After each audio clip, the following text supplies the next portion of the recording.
남편 없이 홀로 두 아들을 키우며 정성을 다해 교회를 섬기며 살아가는 중년 여성이 있었습니다.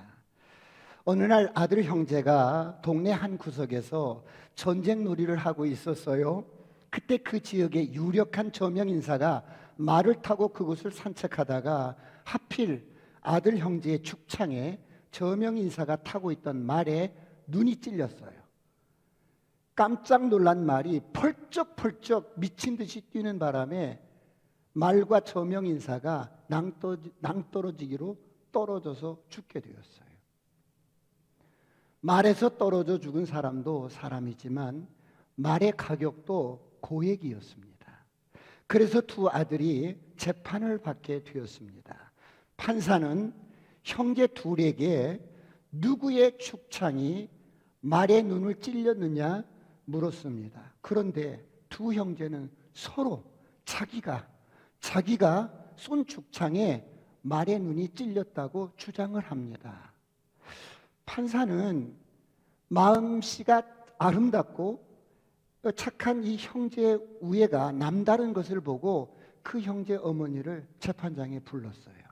부인, 한 아들만 중형에 처하면 됩니다. 그런데 형제가 서로 자기 축창에 말의 눈이 찔렸다고 주장하니 부인이 한 아들을 정해 주시오. 부인은 그 말을 듣고 한참 침묵을 하다가 기도를 합니다. 그리고 기도가 끝난 부인이 입을 열어 말을 합니다. 판사님, 저의 작은 아들을 처벌해 주십시오. 판사가 물었습니다. 왜 작은 아들입니까? 그러자 부인이 이렇게 대답합니다. 판사님, 큰 아들은 전처의 아들이고 작은 아들은 제가 낳은 아들입니다. 아니 부인, 자기 몸으로 낳은 아들이 더 귀하고 살려야 하지 않겠습니까? 판사님, 옳으신 말씀입니다. 제 몸으로 낳은 아들이 더 귀하지요. 그러나 저는 그리스도인입니다. 하나님의 자녀로서 교회에서 배우고 익힌 나의 삶은 오직 하나님의 영광을 위해 사는 삶입니다. 그런 제가 큰아들을 죽게 한다면 하나님께 영광이 되지 않기 때문입니다. 장례가 숙연해지고 재판장이 쥐죽은 듯이 고요 속에 묻혀 있을 때 방청객들은 물론 부인의 말에 감동을 받은 판사가 이렇게 이야기를 합니다. 부인, 지금까지 30년 넘게 재판을 하면서 오늘같이 감동을 받기는 처음입니다. 내가 판사의 권한으로 두 아들을 무죄로 석방합니다.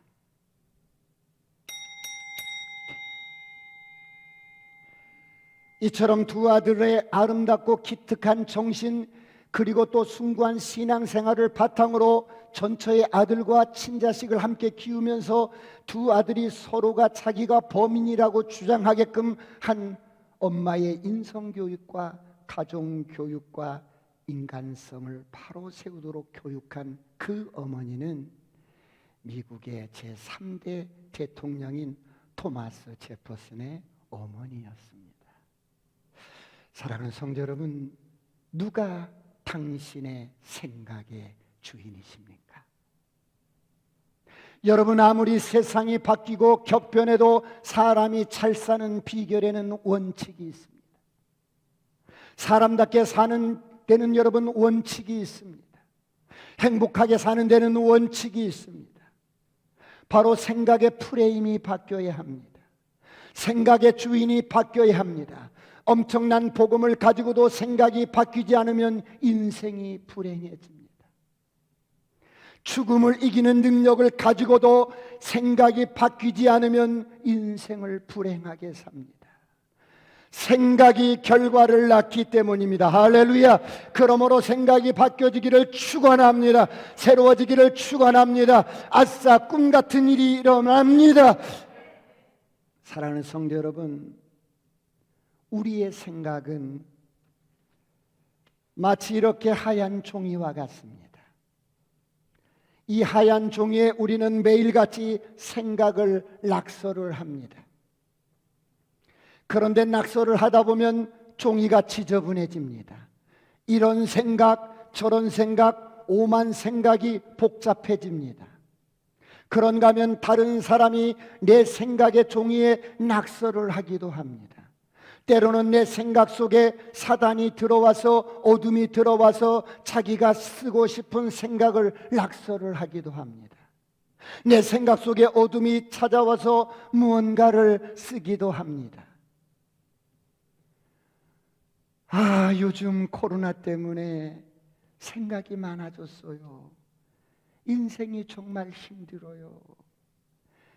자영업자들은, 특별히 혼자 사시는 분들은 직격탄을 맞았어요. 그래서 모든 것들이 무너졌어요. 육신의 생각에 사로잡히게 됩니다. 힘들다. 정말 끝이 없군. 소망이 없어. 죽고 싶다.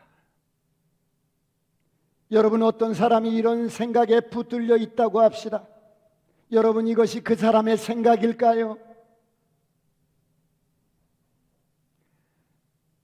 내 생각이라고 하는 하얀 종이에 사단이 찾아와서 자기의 생각을 기록한 것입니다.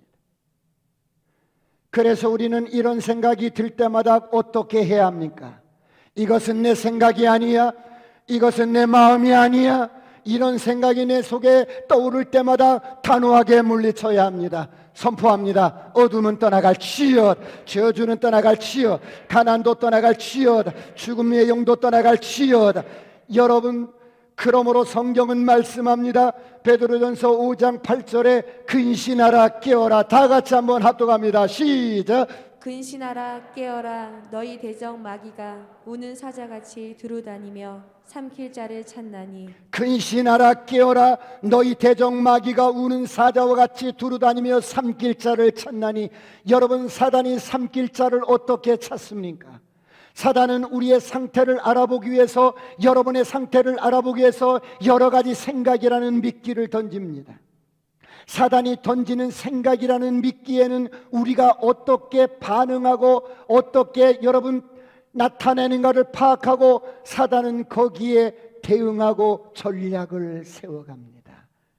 그러므로 잘못된 생각이 들 때마다 물리치시기를 축원합니다. 잘못된 생각에 붙들면 반드시 잘못된 결과가 나옵니다. 그러므로 사단은 인간을 공격할 때 어디부터 합니까? 여러분의 생각부터 합니다. 당신의 생각부터 공격을 합니다. 그러므로 생각을 조심하시길 축원합니다. 생각의 문은 열려진 전쟁터와 같습니다. 모든 적군들이 다 들어옵니다. 이것을 누가 먼저 어떻게 점령하느냐에 따라서 결과가 달라집니다. 내가 어떤 생각을 받아들이면, 내가 어떤 생각을 붙잡으면 그 생각이 내 마음속에 싹 들어옵니다. 그때부터는 빼내기가 쉽지 않습니다. 왜 그렇습니까? 이미 내가 그 생각을 수용했기 때문입니다. 선포합니다. 떠나갈지어다. 어둠은 떠나갈지어다. 저주는 떠나갈지어다. 질병도 떠나갈지어다. 저를 향하여 선포합니다. 아싸, 꿈 같은 일이 일어납니다. 그렇다면 우리에게 들어오는 많은 생각 가운데 이것이 정말 내 생각인지 아닌지 어떻게 알 수 있습니까? 내가 어두우면 분별이 되지 않습니다. 내 안에 빛이 없으면 답답합니다. 빛이 비춰져야만이 분별이 되어집니다. 그렇다면 어떻게 내 생각에 하나님의 빛을 비출 수가 있을까요? 마음 문을 활짝 열고 하나님 앞에 내 생각을 노출시키는 겁니다. 하나님의 말씀 앞에 내 생각을 그대로 노출시키는 것입니다. 하나님, 지금 내 생각이 이렇습니다. 코로나 때문에 나도 모르게 기분이 찝찝하고 울적합니다. 나도 모르게 분노가 생깁니다. 억울합니다. 섭섭합니다. 누가 나를 힘들게 합니다. 이렇게 저와 여러분의 생각을 하나님께 오픈하면 거기에 진리의 빛이 비추어져서 깨닫게 됩니다. 우리의 마음을 하나님 앞에 노출시키면 많은 종류의 생각들이 정리가 되어집니다. 그런데 많은 사람들이 이렇게 하지 않습니다. 그래서 생각에 끌려다닙니다. 질질질 끌려다닙니다. 자기 인생을 허비합니다. 자기 에너지를 허비합니다. 과거를 끌고 다닙니다. 상처를 끌고 다닙니다. 고통을 끌고 다닙니다. 실패를 끌고 다녀요. 분노를 끌고 다녀요. 미움을 끌고 다니고 중독의 영에 끌려다녀요. 원망에 끌려다니고 어둠에 끌려다닙니다. 선포합니다. 끊어질지어다. 끊어질지어. 끊어질지어. 저를 향하여 선포합니다. 끊어질지어다. 사랑하는 성도 여러분, 오늘 여러분은 어떻습니까? 오늘 본문은 우리 생각에서 이루어지는 싸움의 본질에 대해서 말씀합니다. 지금 고린도 교회는 어떤 상황입니까? 서로 싸우고 분쟁합니다. 바울이 디도를 보냈습니다. 대다수의 교인들이 사도 바울의 가르침을 받고 제자리에 돌아왔습니다. 그러나 아직도 소수의 사람들이 반발하고 있어요. 1절을 다 같이 합독합니다. 1절 다 같이 시작. 너희를 대면하면 유순하고 떠나 있으면 너희에 대하여 담대한 나 바울은 이제 그리스도의 온유와 관용으로 친히 너희를 권하고 너희를 대면하면 유순하고 떠나 있으면 담대하다. 이게 무슨 말씀이에요? 바울을 적대시하는 사람들이 바울에 대해서 공격하는 말입니다. 바울이 떠나서 보낸 편지를 읽어보면 굉장히 권위가 느껴지는데 막상 바울 만나보면 얼굴을 대면해보면 부드러워서 그런 권위가 안 느껴진다는 것이에요. 무슨 말씀입니까? 바울이 이렇게 바울을 만나면 할 말도 못하는 사람 같아. 그런데 편지로는 큰 소리 치는 것 같아. 그런가 하면 그들은 바울의 외모를 가지고 비난을 해요. 7절을 다 같이 보겠습니다. 7절 다 같이 시작. 너희는 외모만 보는도다. 만일 사람이 자기가 그리스도에게 속한 줄을 믿을진대 자기가 그리스도에게 속한 것 같이 우리도 그러한 줄을 자기 속으로 다시 생각할 것이라. 너희는 외모만 보는도다. 여러분, 고린도 교회 성도들이 사도 바울을 바라보면서 하는 소리가 하나님의 사도치고 아주 못났어. 아주 볼품 없어요.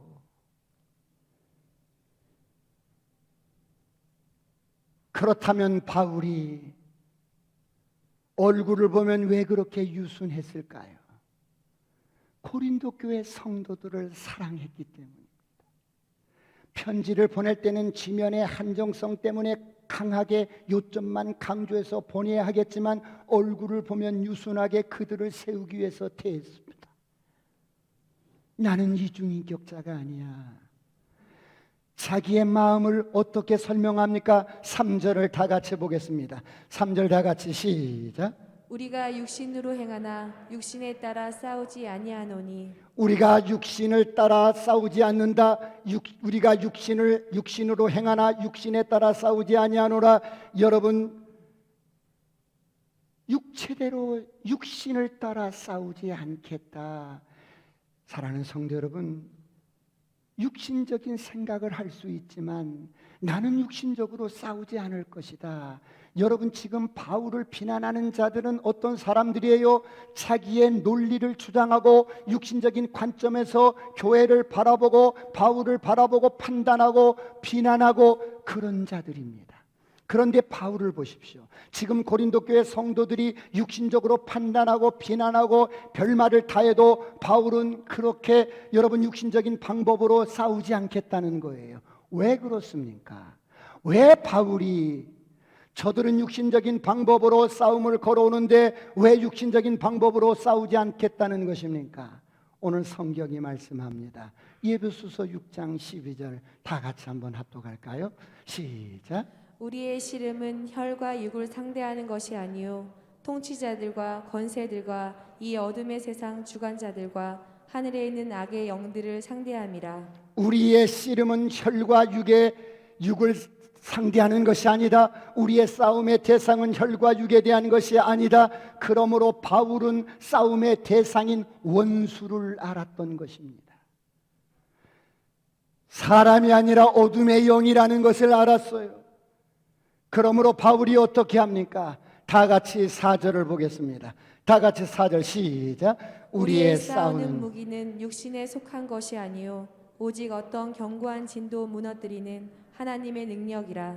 모든 이론을 무너뜨리며 우리의 싸우는 무기는 육신에 속한 것이 아니요 오직 견고한 진도 무너뜨리는 하나님의 능력이라. 할렐루야.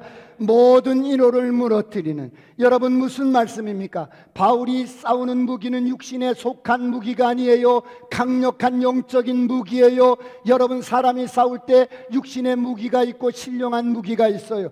육신의 무기는 바울을 비난하는 주장들 다 육신의 무기들입니다. 바울을 공격하고 비난하는 말들, 부정적인 행동들, 그 밑에 깔린 그들의 생각과 논리의 구조들, 자기들이 옳다고 주장하는 생각들, 사람의 이성 중심의 여러분 생각에 의해서 나오는 모든 말과 행동들, 이런 것들이 육신의 무기들이라는 거예요. 그런데 왜 바울은 그런 육신의 무기를 쓰지 않으려고 합니까? 여러분은 왜 그렇다고 생각하세요? 그런 무기는 하나님이 원하시는 무기가 아닙니다. 육신의 무기는 다른 사람에게 상처를 주어요. 육신의 무기는 다른 사람을 좌절시켜요. 육신의 무기는 사람을 무너뜨려요. 다른 사람을 죽이는데 강력합니다. 그러나 하나님의 무기는 어떻습니까? 신령한 무기인 복음을 가진 사람은 사람을 회복시켜요. 사람을 세워줘요. 생명을 살립니다. 사람을 치유합니다. 사람을 하나 되게 합니다. 할렐루야. 사랑하는 성도 여러분, 그렇다면 이런 강력한 영적인 무기는 어떻게 나타납니까? 그리스도인의 강력한 무기가 무엇이란 말입니까? 이런 육신적인 무기로 싸우지 아니하고 그렇다면 우리가 어떻게 싸워야 합니까? 첫째로 저와 여러분은 육신의 무기로 싸우는 것이 아니라 그리스도인의 강력한 무기는 온유와 관용입니다.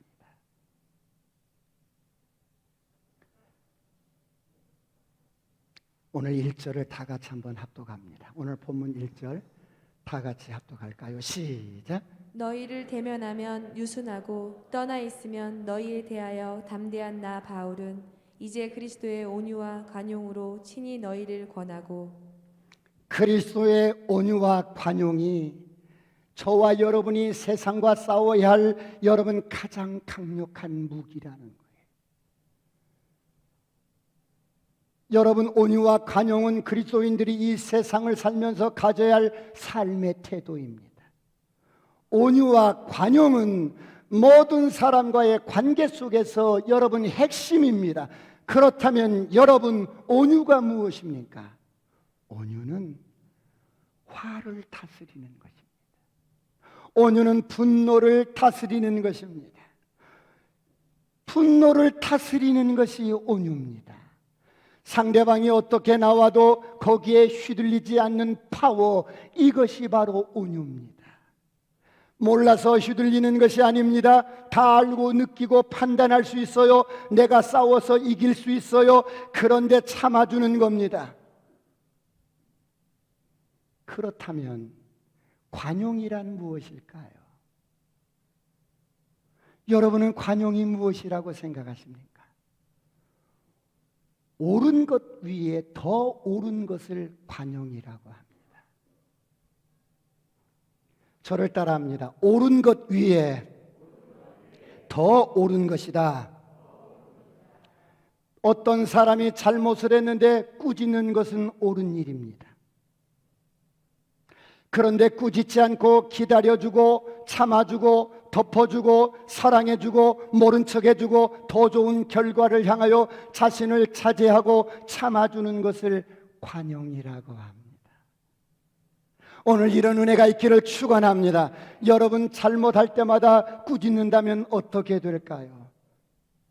여러분의 가정에서 여러분 부부지간에도 마찬가지고 부모와 자식 간에도 마찬가지입니다. 잘못할 때마다 지적하고 여러분 꾸짖는다면 어떻게 돼요? 매일 싸워야 됩니다. 여러분 잘못을 꾸짖는다고 변화가 될까요? 잘못을 지적한다고 변화가 될까요?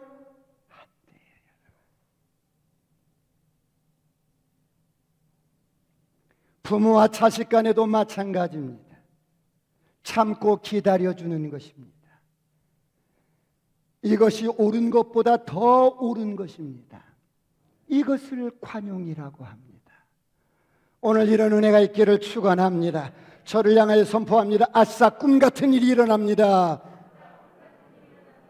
예수님은 이 온유와 관용 어디서 어떻게 나타나셨을까요?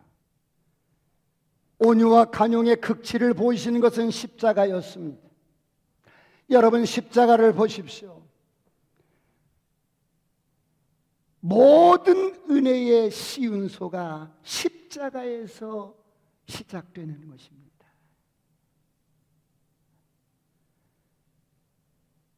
우리를 위해서 붉은 피를 뚝뚝 흘리시며 끝까지 온유하시며 관용을 베푸시는 주님의 모습을 보십시오. 주님이 십자가에 달리셨을 때 그 밑에는 수많은 사람들이 비난하고 조롱합니다. 어이! 내려와봐. 당신이 그리스도라고 했잖아. 내려와봐. 당신이 그리스도라면 내려와봐.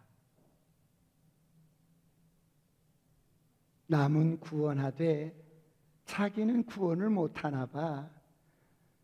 그렇게 비난하고 조롱하는 자들 앞에서 주님이 어떻게 하셨어요? 여러분 저를 보세요. 아버지 잠깐만요. 내가 도저히 못 참겠어요.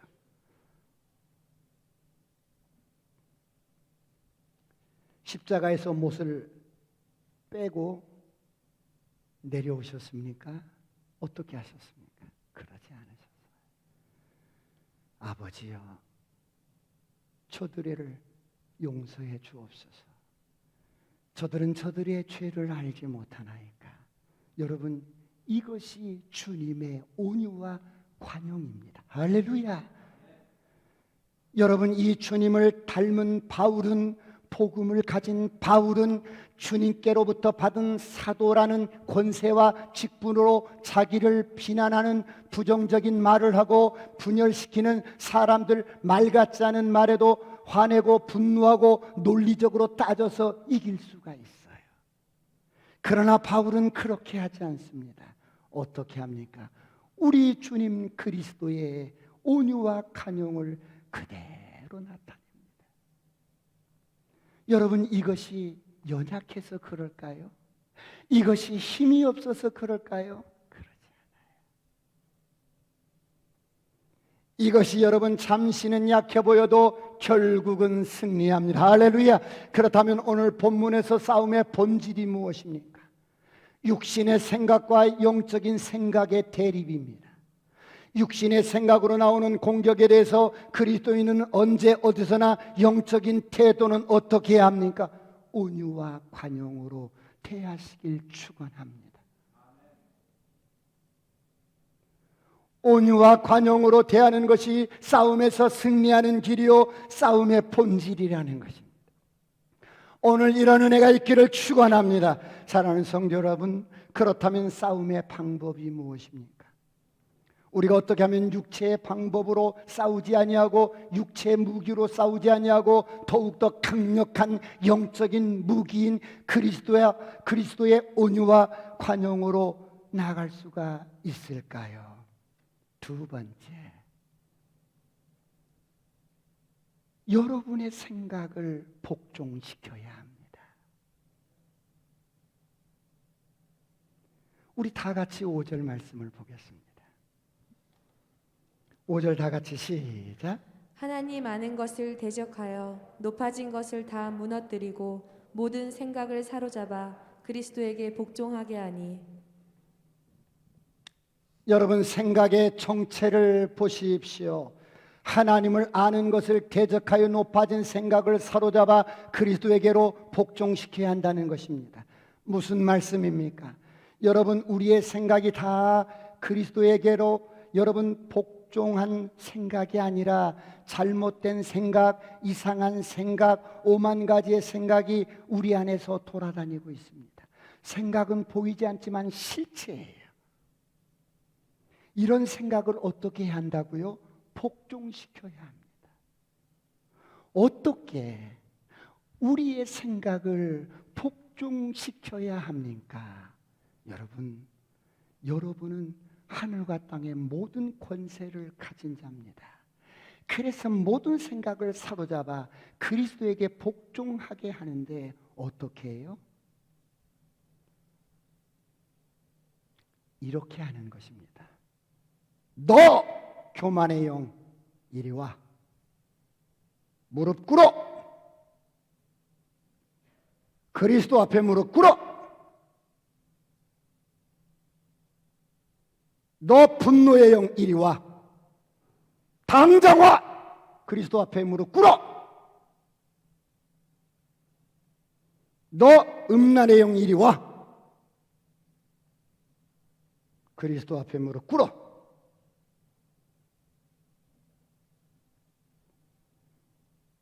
너 가난의 영 이리 와. 저주의 영 이리 와. 비난의 영 이리 와. 당장 무릎 꿇어. 너 거역하는 영 이리 와. 중독의 영 이리 와. 모든 생각을 사로잡아 그리스도께 복종시키길 축원합니다. 축원합니다. 축원합니다. 모든 생각입니다. 이것이 모든 성도가 해야 할 아주 중요한 훈련입니다. 그런데 여러분 이런 생각들을 사로잡아서 복종을 시키지 않습니다. 때로는 여러분 기도한다고 무릎은 꿇는데 생각은 복종시키지 않습니다.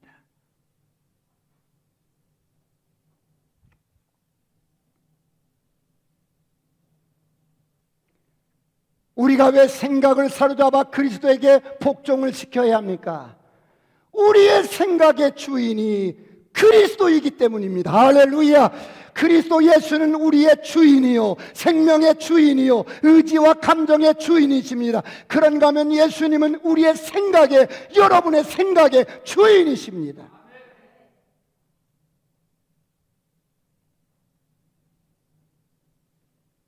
그분 앞에 저와 여러분의 생각을 날마다 사로잡아서 복종시키시길 축원합니다. 이것이 인생을 잘 사는 비결입니다.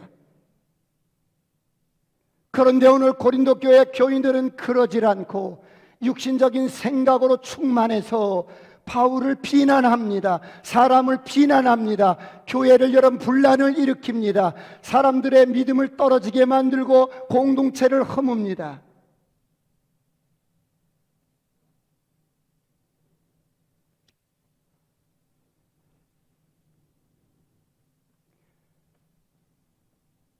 여러분 똑똑한 사람들이 걸려 넘어지는 것이 뭘까요? 항상 내 생각이 맞다는 생각을 합니다. 내 생각이 옳다라고 생각합니다. 이런 자기 생각에 스스로 속아버립니다. 그리고 사단이 주는 생각에 잡혀서 도무지 고치려고 하지 않습니다. 죽어도 고쳐지지 않는 완고한 고집을 주님은 뭐라고 합니까? 오늘 4절 말씀 보겠습니다. 4절 말씀 다 같이 합독합니다. 시작. 우리의 싸우는 무기는 육신에 속한 것이 아니요 오직 어떤 견고한 진도 무너뜨리는 하나님의 능력이라. 모든 이론을 무너뜨리며 견고한 진이 되어버린 거예요. 나의 인격이 되어버린 거예요. 여러분 오해하지 말고 들으세요. 제가 새벽 기도를 드리면서 여러분 어떤 가정들을 축복하고 가정마다 축복하고 여러분 어떤 가정은 선포하고 축사를 하는데 주님이 저에게 그러시는 거예요. 야, 그 사람이 좋아서 붙들고 있는데 나가겠느냐?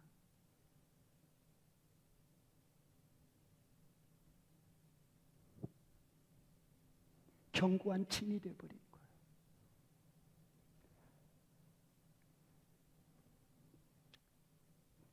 미국의 바이든 정부가 출범을 했어요.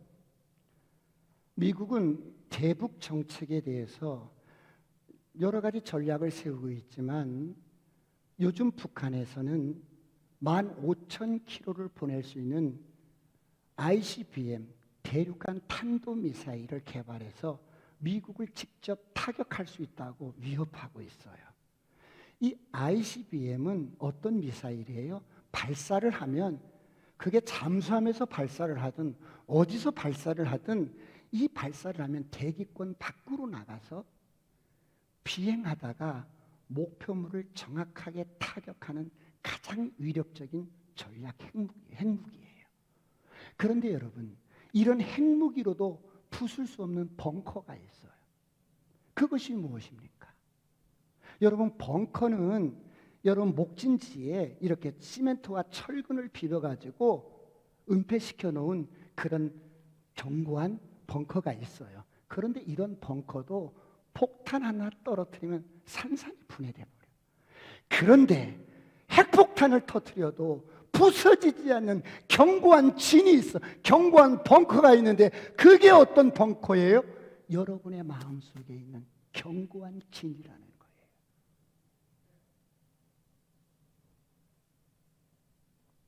우리의 마음속에 있는 견고한 진이 핵폭탄을 터뜨려도 무너지지 않는다.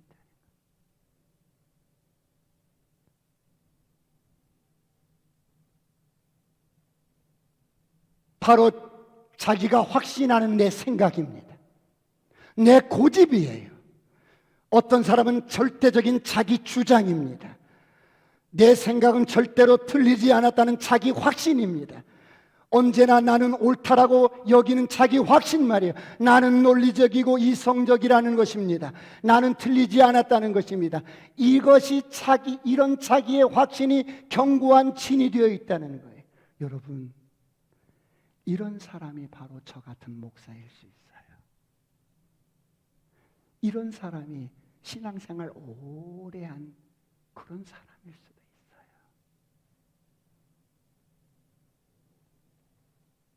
사랑하는 성도 여러분, 오늘 여러분은 어떻습니까? 왜 이렇게 사람이 고집스러워요? 이 완고한 고집을 성경은 우상숭배라고 해요. 이것이 부서져야 하는 거예요. 부서질지어다, 부서질지어다. 이것이 부서지지 않으면 하나님을 대적하게 돼 있어요. 5절을 다 같이 보겠습니다. 5절 다 같이 시작. 하나님 아는 것을 대적하여 높아진 것을 다 무너뜨리고 모든 생각을 사로잡아 그리스도에게 복종하게 하니. 여러분, 저와 여러분이 옳다고 생각하는 그 많은 생각들 대부분은 하나님을 대적하여 높아진 것들이에요. 그러므로 너의 그 생각을 체포해서 사로잡아서 예수 그리스도의 발 앞에 무릎을 꿇게 하라는 거예요. 오늘 이런 은혜가 있기를 축원합니다. 여러분, 이것이 싸움의 방법입니다. 그런데 많은 사람들은 이런 싸움이 있다는 것조차도 모르는 거예요. 그러므로 너의 생각을 그리스도께 복종시켜라. 이 세상에 있는 모든 것들은 예수의 발 앞에 복종해야 합니다. 할렐루야. 하늘에 있는 것이나 여러분 땅 안에 있는 것이나 어떤 것이든지 예수님의 발 앞에 복종해야 되는데, 생각은 보이지 않는다고 해서 여러분들이 아무렇게나 생각하고 그 생각에 이끌려서 인생을 살아서는 안 돼. 너 교만의 영, 이리 와. 무릎 꿇어. 너 시도 때도 없이 분노하는 분노의 영, 이리 와. 무릎 꿇어. 너 중독의 영, 이리 와. 무릎 꿇어.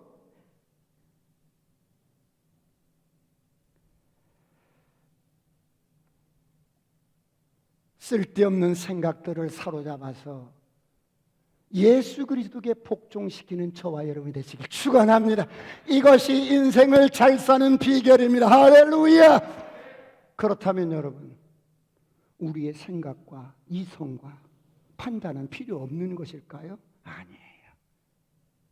우리의 이성과 우리의 지성과 우리의 판단도 중요하고 필요합니다.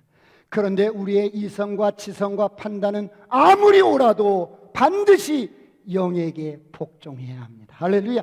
아무리 옳아도 말씀에 복종해야 합니다. 할렐루야. 우리의 지성과 우리의 이성과 우리의 판단이 아무리 옳아도 하나님의 말씀 앞에 굴복해야 합니다. 아, 목사님, 그러면 우리 이성은 필요가 없겠네요? 아니에요.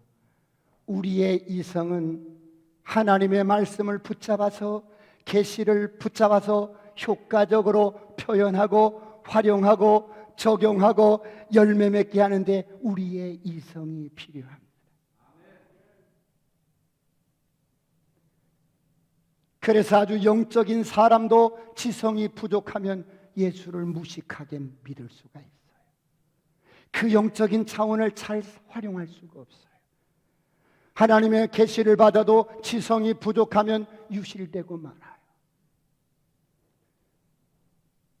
그러나 아무리 여러분 내가 논리적이고 이성적이고 지성적인 것이 좋아도 결코 영성이 아니면 영혼의 양식은 될 수가 없는 거예요. 그러므로 하나님이 우리에게 주신 이성은 하나님의 계시를, 그 빛을 붙잡아서 해석하고 활용하는 도구인 것입니다. 그렇다면 어떻게 해야 합니까? 우리의 이성은 반드시 영성에게 복종해야 합니다. 할렐루야. 우리의 논리는 반드시 하나님의 말씀인 영의 생각에 순종하시길 주의 이름으로 축원합니다.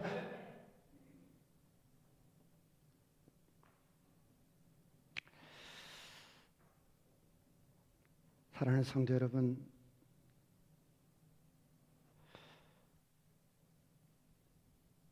우리의 생각을 사로잡아서 그리스도께 복종을 시켜야 되는데, 그래야 인생을 잘 살게 되고 이게 잘 사는 비결인데 이게 훈련이 되지 않고, 그래서 여러분 하루에도 수많은 생각 속에 끌려다니면서 그 생각을 내가 붙들어서 진짜 이것이 진리도 아닌 것을 진리인 것처럼 여러분 붙들고 살아요. 그럼 복종이 안 되는 거예요. 그럴 때 어떻게 해요? 6절 말씀을 보겠습니다. 6절 말씀 다 같이 시작. 너희의 복종이 온전하게 될 때에 모든 복종하지 않는 것을 벌하려고 준비하는 중에 있노라. 너희의 복종이 온전하게 될 때 복종치 않는 것들을 벌하려고 준비하는데, 무슨 말씀이에요? 복종하지 않으면 심판을 받는다는 거예요. 복종하지 않는 모든 생각들을 하나님께서 심판하시겠다는 거예요.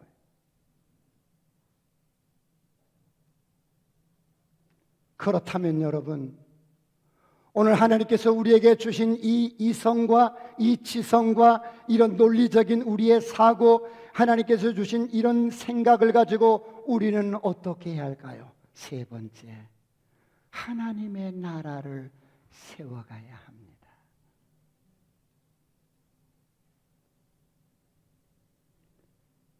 오늘 본문 8절을 다 같이 한번 보겠습니다. 8절 말씀 다 같이 합독합니다. 시작.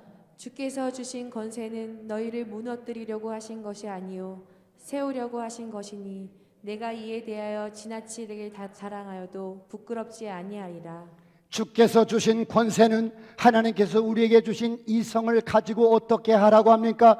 무너뜨리지 말라고 합니다. 무엇을 무너뜨리지 말아야 할까요? 사람을 무너뜨리지 마십시오. 공동체를 무너뜨리지 마세요. 우리의 생각을 가지고, 우리의 이성을 가지고, 우리의 지성을 가지고 하나님의 나라를 무너뜨리지 말라고 말씀합니다. 여러분, 우리의 이성을 가지고 하나님 나라를 어떻게 무너뜨립니까? 사람들은 자기 생각, 자기 이성적인 생각을 가지고 의심하고 비난하고 공격하고 부정적인 말을 하고 왜곡된 자기 생각을 전하는 거예요. 이런 것들이 모두 다 하나님 나라를 무너뜨리는 거라는 거예요. 그러므로 너의 이성을 이런 데 사용하지 말라는 것입니다. 만약에 너의 이성을 이런 데 사용하면 심판을 받는다고 말씀합니다. 그러므로 여러분의 생각과 이성과 이런 능력을 가지고 하나님의 나라를 세워가시길 축원합니다. 축원합니다. 그럴 때 상을 받고, 그럴 때 승리가 주어지고, 그럴 때 우리 인생이 잘 살게 되는 겁니다. 현대인들은 너무너무 생각이 많아요. 많은 생각 속에 살아갑니다. 고민도 많습니다. 여러분, 왜 하나님의 생명을 갖고, 하나님의 말씀을 갖고, 하나님의 능력을 갖고 왜 하나님이 원하시는 삶을 살지 못할까요? 우리의 생각을 그리스도 앞에 복종시키는 훈련을 하지 않기 때문에, 그래서 복잡한 생각에 끌려다니고, 생각은 1톤만큼 많이 하는데 실행하는 능력은 1g도 없는 거예요.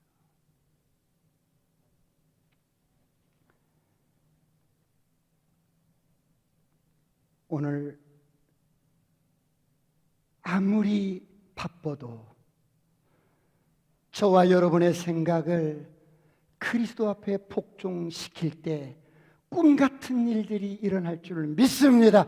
그러므로 진리가 아닌 생각들을 복종시키시길 축원합니다. 아직 코로나가 끝나지 않았어요. 난세 영웅이 나온다는 말이 있습니다. 사람은 위기 속에서 사람이 만들어지는 거예요. 축복의 그릇들이 만들어지고 믿음의 사람들이 만들어집니다. 이런 상황 속에서 여러분, 우리가 어떤 상황이든지 육체의 무기가 아니라 우리의 영적인 태도로 반응하고 온유와 관용을 베풀면서 여러분, 우리의 생각을 사로잡아 날마다 그리스도 앞에 복종시키면서 잘 사는 인생이 되시길 축원합니다. 그럴 때 하나님은 여러분, 그렇게 준비된 사람에게 하나님의 놀라운 부의 이동이 시작이 되는 거예요. 흑암 중에 감추인 보화들이 여러분의 가정에 쏟아지기를 축원합니다. 뜻하지 않게 코로나가 끝나지 않아서 주변에서, 환경에서 여러분을 공격해 올 때가 있어요. 그럴 때 육신의 무기가 아닌 그리스도의 온유와 관용으로 끝까지 승리하시길 주의 이름으로 축원합니다. 이것이 인생을 잘 사는 비결입니다. 그렇다면 여러분의 생각의 주인은 누구십니까? 기도하시겠습니다.